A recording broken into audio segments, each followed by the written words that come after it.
dia, galera! Bem-vindos ao Loop Matinal dessa segunda-feira, dia 2 de maio, com as notícias mais relevantes sobre o mundo da tecnologia. Quem fala aqui é o Marcos Mendes, e hoje no seu Loop Matinal do Loop Infinito vou falar da morte no campus da Apple, comparação do consumo de dados dos diferentes serviços de streaming de música, atualização do Apple Music para Android, alerta de publicidade na Google Play Store, Dilma contra o limite da internet fixa, serviço de automação de tarefas da Microsoft, fim das pesquisas no Google feitas pela Cortana no Windows 10, app do Google para ajudar a vida de quem viaja, novidades no Google Fotos e o Snapchat nas Olimpíadas do Rio de Janeiro. Vamos lá!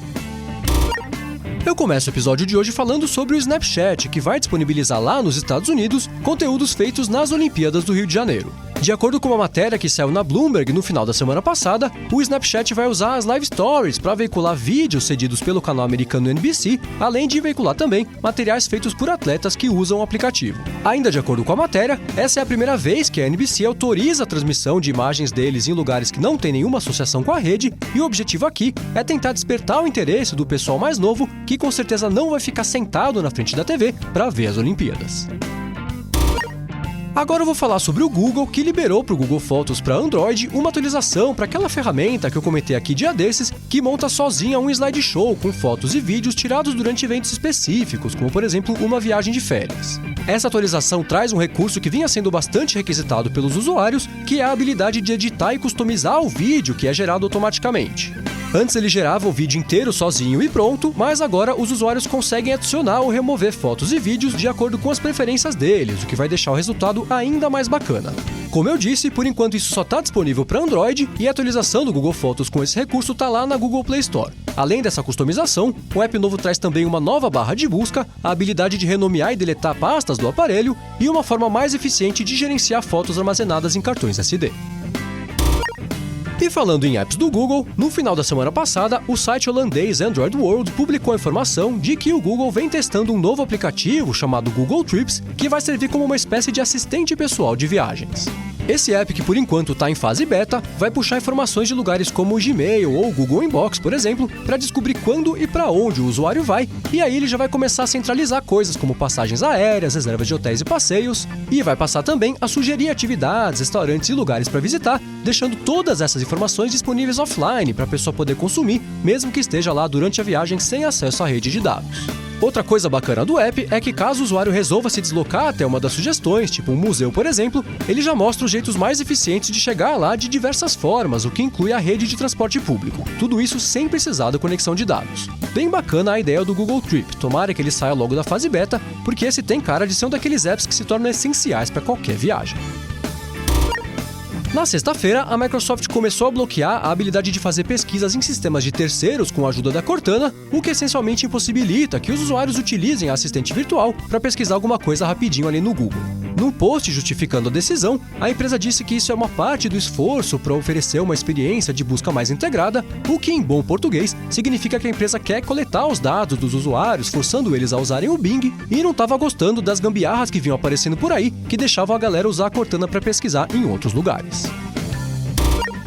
Ainda sobre a Microsoft, no final da semana passada, a empresa anunciou o Flow, que é uma espécie de serviço nativo dela que vai concorrer com apps tipo o IFTTT. Para quem não conhece, o IFTTT, que é uma abreviação de If This Then That, serve essencialmente para conectar diferentes serviços e para programar gatilhos que ativem esses serviços com base em situações específicas. Parece complicado, mas não é. Isso serve, por exemplo, para alguém mandar para o próprio e-mail todas as fotos que a pessoa dê like no Instagram, ou então para, sei lá, receber uma notificação sempre que algum astronauta novo vai para o espaço. Existem infinitas regras que dá para criar lá no IFTTT, e com o aumento do interesse da galera por esse tema de automação de tarefas e tudo mais, a Microsoft desenvolveu o Flow, que conecta e interrelaciona diversos serviços, como por exemplo o Office 365, o Twitter, o OneDrive, Dropbox, Google Drive, Slack, GitHub e vários outros. O acesso ao Flow, que por enquanto só está disponível para contas estudantis e empresariais, é gratuito, e para se inscrever é só visitar o site flow.microsoft.com, que está aqui na descrição do episódio. Bacana!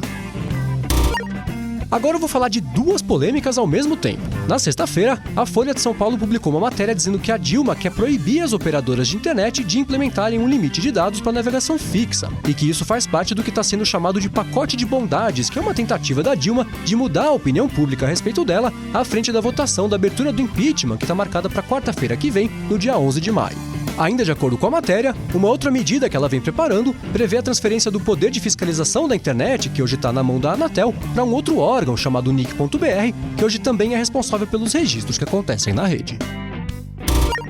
Na sexta-feira, o site Android Police percebeu uma mudança interessante lá na Google Play Store, que parece que vai começar a avisar os usuários quando os aplicativos que eles querem baixar exibem propagandas. Esse aviso aparece ali junto da mensagem de que o app tem compras internas e, de acordo com o site, apesar dele só estar aparecendo para um número reduzido de usuários, é bem possível que ele seja liberado logo mais para todo mundo. Isso porque no final do ano passado, o Google pediu para os desenvolvedores declararem se os apps deles exibem propagandas ou não, dizendo que esse alerta começaria a aparecer lá na Google Play Store no início desse ano.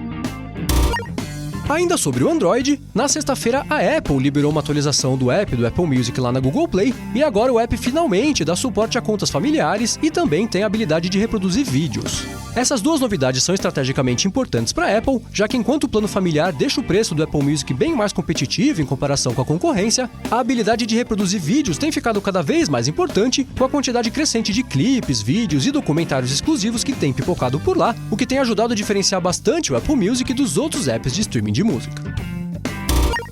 E falando em streaming de música, na sexta-feira o Bruno Santana, lá do Mac Magazine, publicou um post comparando o consumo de dados de diferentes aplicativos desse segmento e concluiu que o Tidal é o serviço de streaming de música que menos consome dados. Para fazer o teste, as mesmas 4 músicas foram reproduzidas no Tidal, no Apple Music, no Deezer, no Spotify e no Play Music, e o Tidal foi quem menos consumiu dados, não chegou nem a 15 MB, e o Google Play Music foi quem mais consumiu banda, batendo os 32 MB. A título de informação, o Apple Music ficou em segundo lugar, o Deezer ficou em terceiro, o Spotify ficou em quarto e o Google ficou em quinto, consumindo mais dados do que todo mundo. Se você quiser ver o detalhamento da lista, que mostra música por música qual foi o consumo de cada um dos serviços, tem um link para a matéria aqui na descrição do episódio. E se você tiver um tempinho hoje, aproveita para ler as outras matérias comparativas que tem pipocado por lá, que também já testaram o consumo de dados para serviços de videoconferência e de ligações telefônicas pela internet.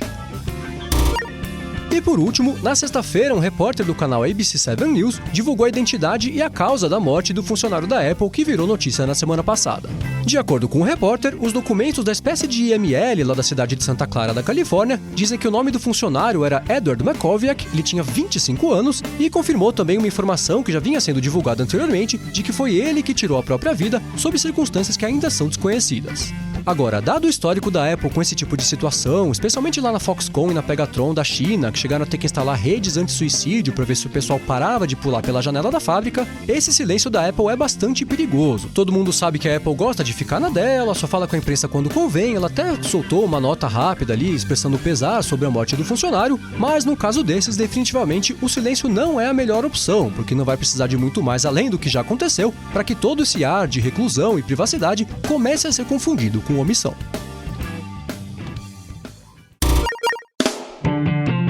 É isso aí, galera. O Loop Matinal do Loop Infinito vai ficando por aqui. Os links das notícias de hoje vocês encontram aqui na descrição do episódio e também lá no youtube.com/loopmatinal e no soundcloud.com/loopmatinal. Se você quiser falar comigo no Twitter, procura por MVC Mendes que eu tô sempre por lá. Obrigado a todos pela audiência, não deixe de se inscrever lá no canal do Loop Infinito no YouTube e eu volto amanhã de manhã. Falou!